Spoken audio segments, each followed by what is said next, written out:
Now moving towards the second method, that is using the zip and the sum function.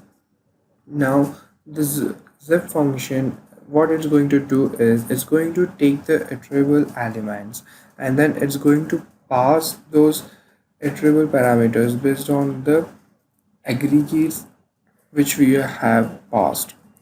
In other words, it is going to pass the each and every element respectively of our list.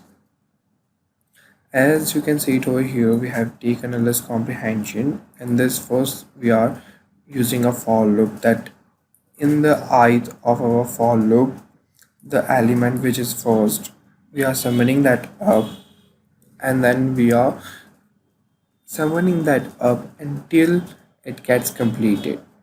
And then we are taking the second index of our list and then we are again summoning that up and then we are storing that value and the out variable and then printing it out.